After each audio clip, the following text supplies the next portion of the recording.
Trinity couldn't resist hitting the bell on the front desk. Rees yawned beside her, clearly too tired to tell her to behave herself. Not that she would have listened. The hotel's lobby seemed to stretch for miles, with glittering chandeliers and gorgeous artwork. It was beautiful, but in a timeless way that felt majestic and modern at the same time. Back when grandfather rarely let her out of the house, Trinity used to daydream about gorgeous places like this. "I've never seen a hotel this nice," she admitted breathlessly. Rees glanced down at her. He stood so close to her when they went to other packs, she had to crane her head up to meet his eye. "Wait until you see the rooms," he said. Tired as he was, his voice came out huskier than normal. Her breath caught in her chest.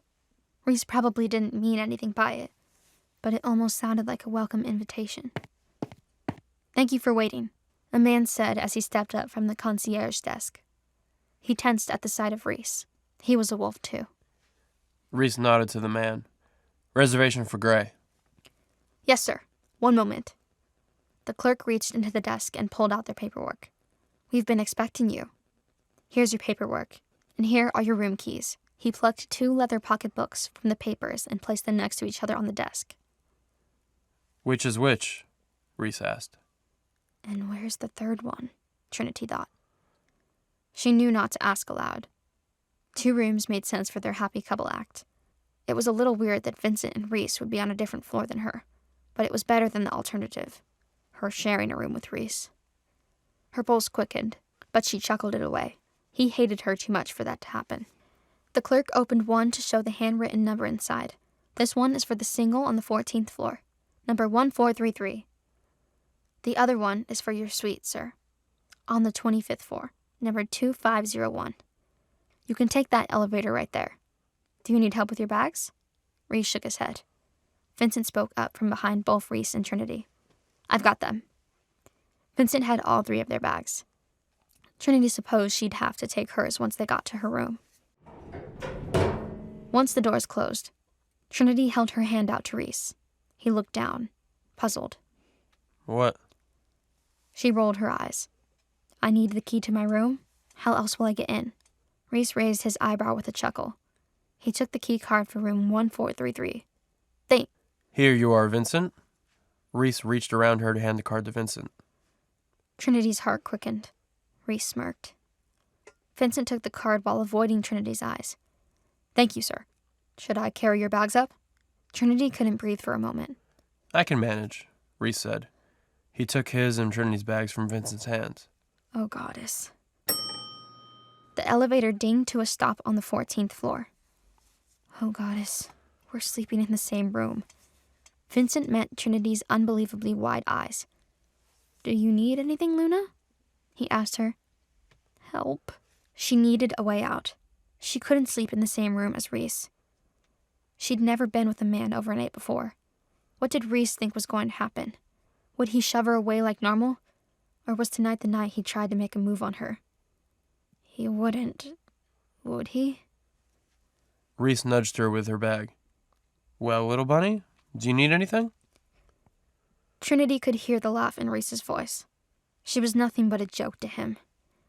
A plaything that he hadn't taken out of the wrapper.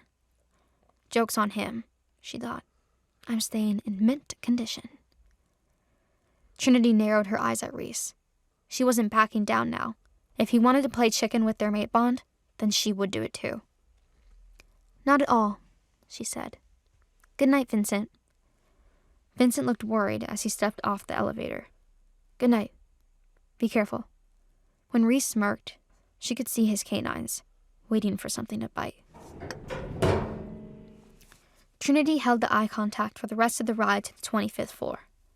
It was the top level, and there were only 2 suites on the entire floor.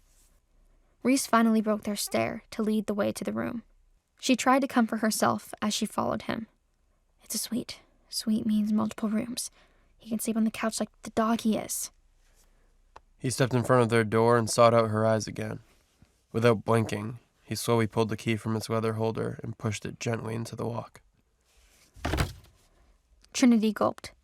She couldn't help it. His eyes darkened, and she knew enough to know what that look meant. He wants me, she thought. He's going to try tonight. The thought should have repulsed her.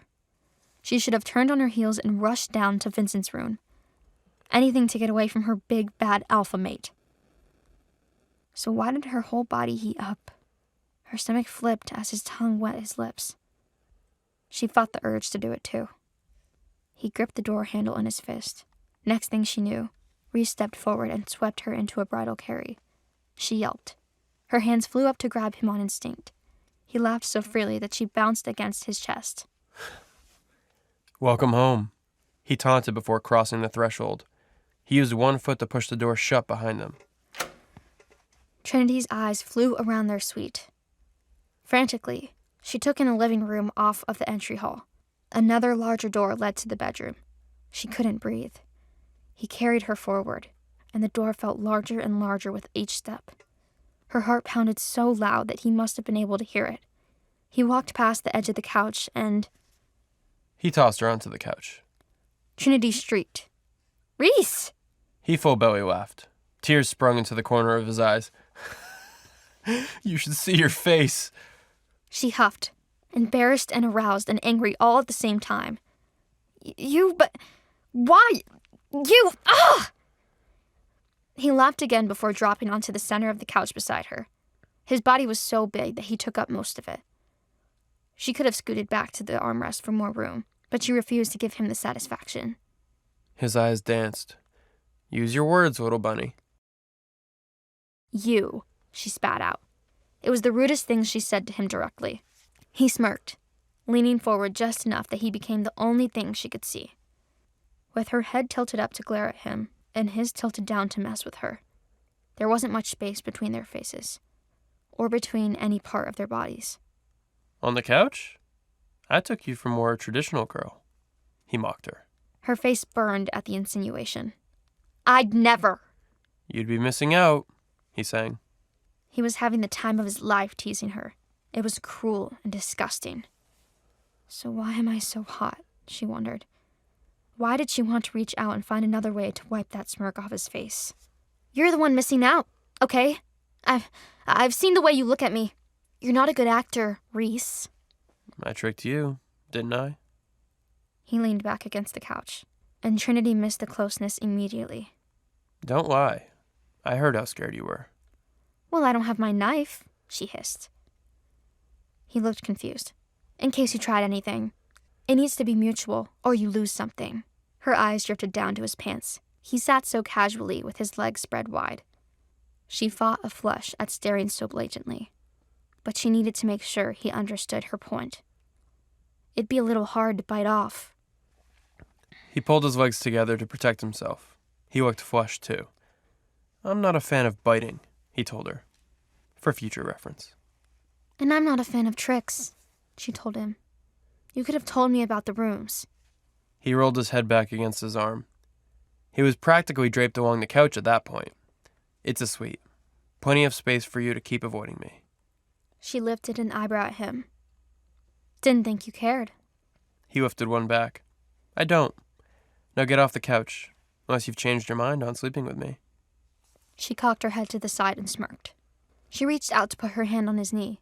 He tensed beneath her fingers. His eyes widened slightly. She leaned forward as she lifted from sitting to kneeling, and her face came close enough to kiss. She whispered, "Not a chance." Then she pushed up off the couch, using his knee for leverage. He needed a moment to recover. She got all the way to the bedroom before he called after her. You can't avoid me forever. I will have you one day, little bunny. "Sure you will. And I'll have a wolf." He chuckled in shock, and she laughed too. About the time she learned to joke about it. Some things would never change, but maybe they would. One day. Want to know what happens next? Click on the link in the description below to watch further episodes of Chosen by Fate, Rejected by the Alpha.